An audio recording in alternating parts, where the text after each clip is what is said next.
technology and that lets you save. Who cares? True Form Life. Green look. Welcome to Exploring Mind and Body with Drew Tadia. Drew is an expert in nutrition, fitness, lifestyle, and more. And he wants to help you live a healthier, longer, and more active life. Now here's your host, Drew Tadia. All right, welcome to another edition of nationally syndicated Exploring Mind and Body. Thank you so much for being here. Thank you for tuning in and being a part of our True Form Life community. Whether you're listening to a radio station across the country or as a podcast around the world, again, we certainly couldn't be here without you. Now, today I'm bringing on Brian Keane, who was an incredible interview. I had an absolute blast. I feel like sometimes you have connections with guests that really make the show so much better, and this is definitely one of them. Brian is a fitness expert himself. He's an entrepreneur. He's an author. He's doing all kinds of different things, and this conversation might blow you away. So get excited. Now, Brian is a former professional fitness model. He's a former athlete. He's done online fitness programs, and he calls himself an Irish fitness entrepreneur. And we actually exchanged pictures. I'm up here in Canada, and he said he's in Ireland there, and it was all green everywhere. So I said, well, send me a picture. So he sent me a picture of green, and then I sent him a picture of white in the snow. So I thought that was pretty cool.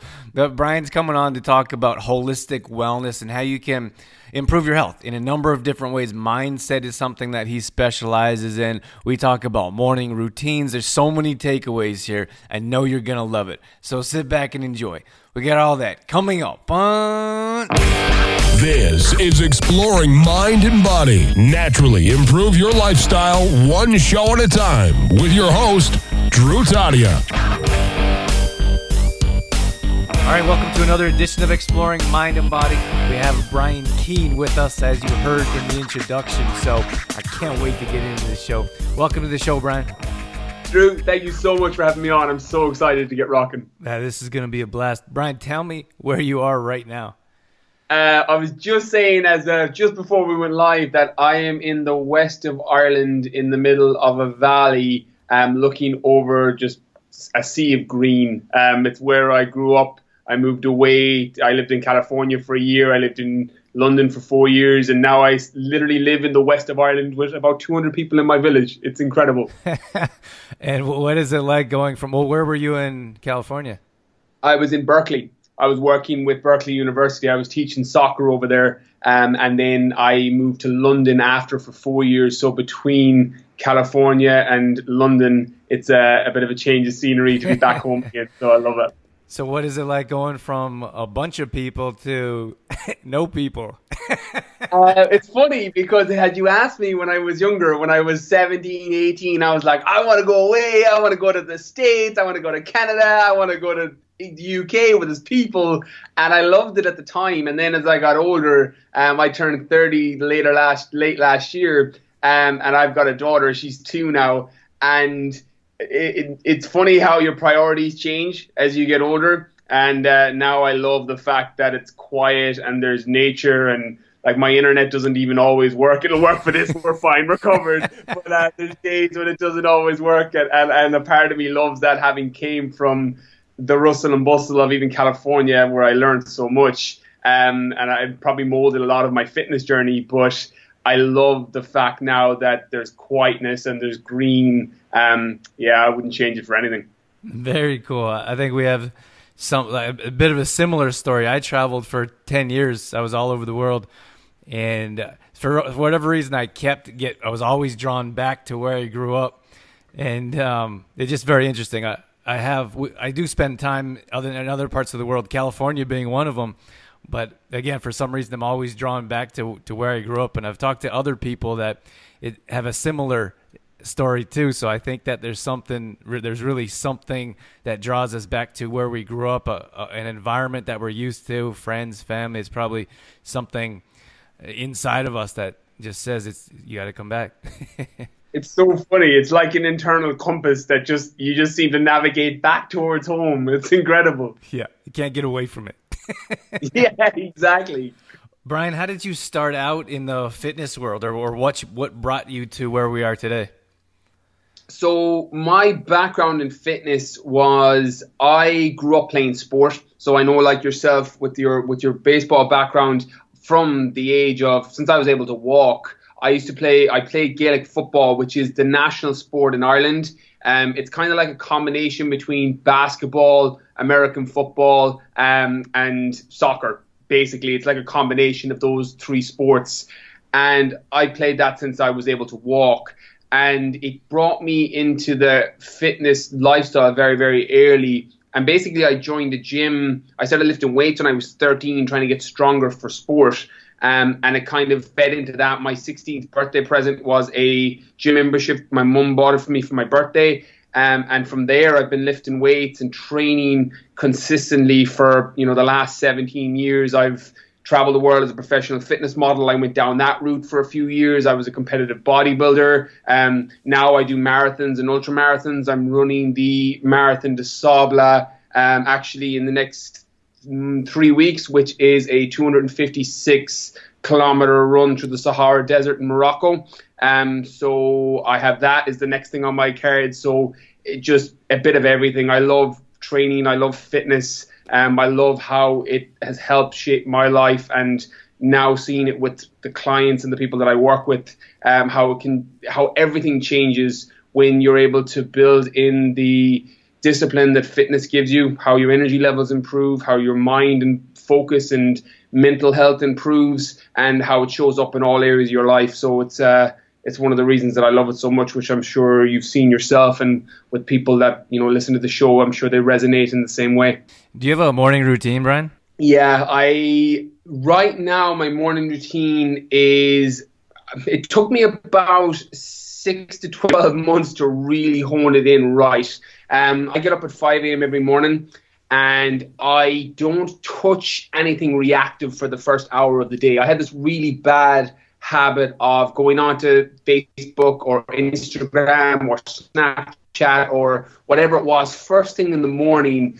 So now my first hour of the day is completely focused on just taking that hour to kind of gather my thoughts and write a journal. A 5-minute journal. I write the things I'm grateful for to try and just prime my mind for being more focused on the things that I have as opposed to the things that I don't. And it kind of sets me up for the day. I normally consume or I'll read as well first thing in the morning with whatever it is that's most important to me at that moment in time. Right now, I'm doing a lot of stuff with my work and business, so it's normally some form of business book that I'm consuming, and it frames me up for the day. And then I have my first meal, and then I start doing my creative task. So either writing, I'm working on my second book now, so writing first thing in the morning for 2 hours, and then I check my social media, my DMs, and start doing the rest of my reactive work. So my morning routine is basically get up at 5 a.m., have that hour to just do my gratitude journal, read, consume a podcast or audiobook, or as I said, read a physical book, and then I do my creative writing or podcasting or whatever it is that's creative in the morning, and then I check emails, DMs on messages, and then my rest of the day kind of rolls from there. Tell me about your gratitude journal. I use the 5-minute journal. So it took me a while to figure out what worked best for me, because I'm from Ireland, born and bred, apart from my time away. And again, California helped me so much on this, because I grew up, as I said, in a small little village. There's only 200 people in my village. And when we had this gratitude thought process, it's seen as a little bit woo-woo in a small village. And people are like, all right, none of that stuff works. But for me, when I start my day by being grateful and writing down the things I'm grateful for, and sometimes they're really small, like, the fact that I get to wake up in the morning, that I get to choose to wake up at 5 a.m., even though I'm tired, my whole day is set up off my routine and whatever it is that I want to achieve that day. It focuses my mind on, for the rest of the day, on all the amazing things that I have, as opposed to the things that I don't. And this is just probably a bit of a negative personality trait that I have myself, where I'm constantly striving and trying to get to the next thing, the next book, the next program, the next appearance. And I sometimes stop and can't focus for the things that I have that are so amazing in my life. And the gratitude journal helps me just stay balanced and focus on the things that I do have, as opposed to constantly striving for the things that I don't. Very cool. I have a similar type of routine, but I meditate for a few minutes on gratitude the first thing that when I wake up.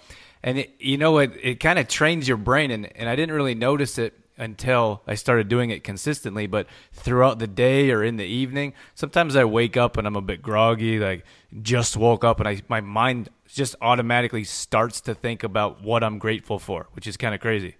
Isn't it amazing? Like, as you said, Drew, when you start doing that and it becomes automatic, your mind just goes there subconsciously. Like, it's incredible. What time do you get up in the morning? Are you an early bird, Drew, or do you get up later in the day? How do you? I'm a 5:30 guy. 5:30. So I got 30. Nice. I got 30 minutes on you. Or I guess you got 30 minutes on me. Time difference, though. We're fine. We're covered. Yeah. I wanted to ask you about your meal. What kind of breakfast do you have in the morning? So I normally start my day with the green shake. So I make my own shake, which has a little bit of everything in it. I use rice protein. So I gave up whey protein and just dairy in general a few years ago, and it's helped just everything. My energy levels, my gut inflammation, everything. So I make a shake which normally has rice protein, normally a little bit of colostrum in there, some raw cacao, some raw maca, some super greens, some flax seeds, just a little bit of everything that sets me up for the day. Particularly when I've got creative work, I find if I have a meal at that time, I'm not as focused. It's something to do with my digestion. It's obviously just not that good at that time in the morning, and it's always been that way. So when I have something liquid like that, I feel so much clearer and mentally set up for the rest of the day. What about you? How do you do anything in the morning, or do you have a breakfast, or do you have a first meal, or how do you do it? Yeah, well, I start out with a kombucha in the morning. Nice. So I brew my own. I'm a fanatic. They're all over the house. Oh, I got to get your recipe. I've been trying to brew kombucha, Drew, and I've been failing epically. I'll set you up. I'm your guy. Please do. So first thing is kombucha in the morning. That's the first thing that goes in my body, and I think that just gets my stomach ready for digesting food. From there, I brew tea and have a nice combination of reishi mushroom tea with garlic. I'm thinking about my. Do tell. That'd be a bit extreme now, wouldn't it? I'm thinking about my plate that I grate my garlic on the same plate that I grate my ginger and turmeric on. So that's where it came from. But ginger and turmeric tea with reishi mushroom. Then I throw a little bit of pu'er tea, black tea, and then a green tea mixture. And that's my super tea to get me going in the morning. And then I have a green smoothie. So green smoothie with just vegetables. So again, ginger, turmeric for anti-inflammatory and immune system purposes. I throw in cucumber and celery. Those are a staple. Then I throw in some parsley, cilantro, and a little cayenne pepper to give me a little kick in the morning. Yeah, that'll do it. So, Rocket fuel. Yeah, that's my morning routine. Then I have right after that, I'll have a breakfast, and then I'm all set for my day. What do you have for breakfast? You don't include the green smoothie, obviously, as your breakfast? No, I wouldn't. I usually have homemade granola, so that's my go-to. Sometimes it's rolled oats. I really enjoy a mixture of granola, so that's a super easy recipe. Sometimes I throw some peanut butter in there, and it's just a bunch of oats, and I put in honey or maple syrup to a little sweeten it or to bind it as well. And then I bake that in the oven. When it comes out, I'll throw in a mixture of goji berries. I chop up nuts and seeds, hemp seeds, sunflower seeds, pumpkin seeds, and it's fantastic. I love it. And every once in a while I'll go off for like a week or two. I'll just get lazy making it, and I come back to it, and I'm like, why did I leave you? Yeah, it's so funny because you're just like, why would I ever not have this in the morning? Yeah, no doubt. So yeah, that's how I get my day going. So it's awesome. It's very cool that it sounds like we have a similar strategy to go about life, and it sounds like you're happy, and it sounds like you're full of energy. And that's why I went to morning routine, because I think that successful people, and I mean successful in different areas, especially around life and happiness and energy, it comes from the morning. We got to start right when we get up. 100%, because I found for me, because it's funny because I'm not naturally a morning person. Like if you had told me 10 years ago that we'd be comparing 5 a.m. to 5:30 a.m., I'm like, nah. I'm like, I'm getting up at 8 or 8:30 and I'm going to be fine. Like, yeah. But it's funny because what happens, I spoke about this actually in a recent podcast that I recorded myself, a solo one, that what I find one of the two biggest things that changed in my life over the last couple of years was one, obviously reading more books and consuming a lot of audiobooks. But the second was getting up earlier in the morning, because it was setting up my entire day. And what was happening to me, and again, hopefully a couple of people listening will resonate with this, but what was happening for me, and it was nearly subconscious, but I was always chasing the day. So even if I got up at 7 or 7:30, I felt like I was chasing the day the whole time. Whereas now when I get up earlier, taking that morning to just set myself up, taking that hour in the morning to just set my day up, I find everything is so much easier. And as a result, my stress levels are down. I'm not constantly running around chasing my tail. And as a result, I probably have more energy. I have more energy now than I've ever had. And I do way more now than I've ever done. And I put a lot of it down, as you said, to getting and setting up the day right. Yeah, and it makes such a big difference. I think we all know what it's like when you wake up in the morning and you're late.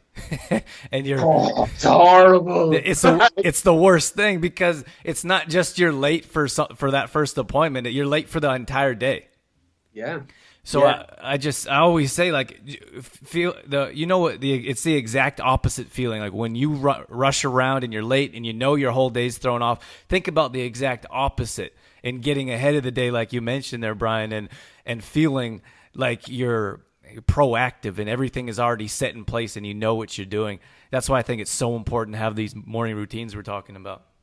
Yeah, I can't recommend it more. And anyone that's listening that's like, I don't know if I want to get up. You don't have to get up at 5 a.m. Like, it's just even taking 20 minutes or 30 minutes earlier than you normally would and setting your alarm and getting up that 20 or 30 minutes. I was a 10 alarm guy. Like, I was the guy that set an alarm for 5 past 7, 10 past 7, 7:15, 7:20. Like, I had 10 alarms and I was hitting snooze the whole time.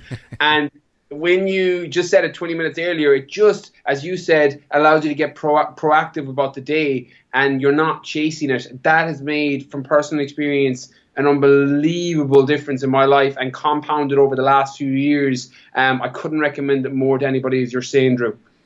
Brian, tell me about running a bit. You mentioned that you're getting into more running. And again, I feel like we're similar here as well, that I feel like as I'm getting older, running interests me a little bit. I kind of make myself do it. But yeah. Tell me about your experience and what you have going on here. Well, Drew, you took the words out of my mouth, because the reason I run is because I hate to run. And it's funny because I signed up for this Marathon des Sables. It's called the Marathon of the Sands. So it's 256 kilometers, self-sufficient for 6 days in the Sahara Desert. So you got to carry your food, you got to carry everything that you need for 6 days. And it's marathons, followed 3 marathons back to back, followed by an ultra marathon, followed by a marathon and a finish. I ran my first marathon in January. So the reason I signed up for that was, this is one of the reasons that I love fitness so much, was because when I heard about the Marathon des Sables first, I was at a Tony Robbins event. I was at Tony Robbins' Business Mastery, and I met a friend of mine who's now a friend from Dubai, and he was telling me about this race, and I was like, oh my God. I was like, that sounds insane. And my initial thought was, I don't know if I can do that. And because I hadn't had that thought and that self-created limitation in so long, I signed up that night. I literally was like, right, here's my deposit, put it down, and I was like, I'll figure out a way, I'll find a way to run. My first workout, Drew, at the end of August, I did a 2-kilometer run, which is just over a mile. I thought I was going to die. I was like, oh my God, what am I after signing up for? I was like, on the treadmill, I was like, oh my God, I can't believe I'm after signing up for this run. But now I'm running, half marathons, every day. I'm doing them back to back now. And then I do a marathon once a week just to kind of I do it myself. I don't sign up, just in my own training. And it's funny because that's why I love fitness so much, because regardless of what your goal is, you may not want to run, 256 kilometers through the Sahara Desert in Morocco. It may be, getting better for your sport. It may be dropping a couple of dress sizes. It may be adding half an inch onto your arms. It's relative. And when you start attacking these things that make you feel uncomfortable, that you're not sure, can I do that?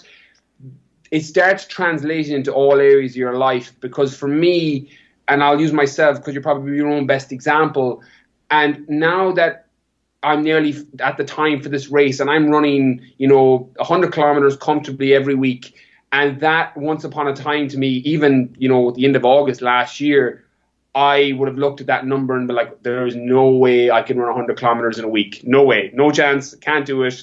And now it makes me question every area of my life when I'm like, oh, I don't know if I can do that. I have to pull myself and realize maybe that's not true. Maybe that's just a story I've told myself, and I realize that all those limitations are self-created, and fitness works as an actual representation for how you do everything in life. It's why I love it. You probably had it when you were playing, professional baseball, when you're hitting targets and you're going for the next one, you're constantly seeing where the limit is. It's one of the reasons that I love running now, because I don't love running, if that makes sense. And it makes me do the things that I don't want to do. And as a result, it shows up in all areas of my life, because now you're having the conversations that you don't want to have, that you need to have, or you're doing the things in your personal relationships that you really don't want to do, but you're going to be stronger because you do it. And running now has given me kind of a tangible reference point for lean into the things that you're not comfortable doing, and start questioning all your limitations, because a lot of them are all self-created, or from what I found from my experience. So I'm on that running kick now. So very cool. I'm interested to know what stands out in your mind, or what's the first thing that comes to your mind if I said, what other limitations has running showed you that's not really a limitation, it's just was part of your mindset? For me, it was the really going past the point of when you hit that wall. So anyone that's listening, and you do a lot of running now as well, Drew, when you hit that wall, which is, I think it's a runner's term, we use it in all areas, but when you hit the wall where you're like, I'm done, I can't do this anymore. You're 2 kilometers into a run, or you're 10 kilometers into a run, or 20 kilometers into a run, and you're like, you just hit that wall. And when you push past that wall and you get this new lease of life completely, and you feel, for me, when I did my first marathon in January, I did the Dubai marathon. I flew out to Dubai, and I ran it in a hoodie and a backpack to just try and prepare myself for the heat, for the Sahara Desert. And at about 30 kilometers in, I hit the wall. And I'm like, there is no way I can get to this 42. I was like, I'm done. And there was about 5 kilometers there where I was like, I don't know if I can finish this. I don't know if I can do this. And then when I hit 35 kilometers, I got this second wind. And when I got to the finish line, I'm like, I could do another marathon. I was like, I feel amazing. And that's kind of how it started showing up in other areas of your life. When you push past that wall, that uncomfortable position that you're at, and it goes for a while, where you're leaning into your job or work or relationship, or you're with your kids or whatever it is, where you're struggling and there's resistance. But when you just keep pushing through, you get this unbelievable new lease of life out the other side, that you feel you can just keep going. And that's probably the main physical representation of what running has given me, that hitting the wall, and how it's showing up in all areas of my life, and how you're literally, not even that you're pushing through and you're like, oh, I'm here. You end up getting a new lease of energy completely. You end up pushing past it, and you feel so much better, and you start coming out the other side, and you're more energetic than you were when you started. I'm not sure if you've had that experience, but what about you, Drew? When you've hit the wall running, have you ever found that you get the second wind and you feel you can just keep going? Yeah, I'm sure it's different for everyone. but when I run and I hit, like, you get to that stage where you're like, I don't want to do this anymore. Like, I just want to quit and walk home. Yeah.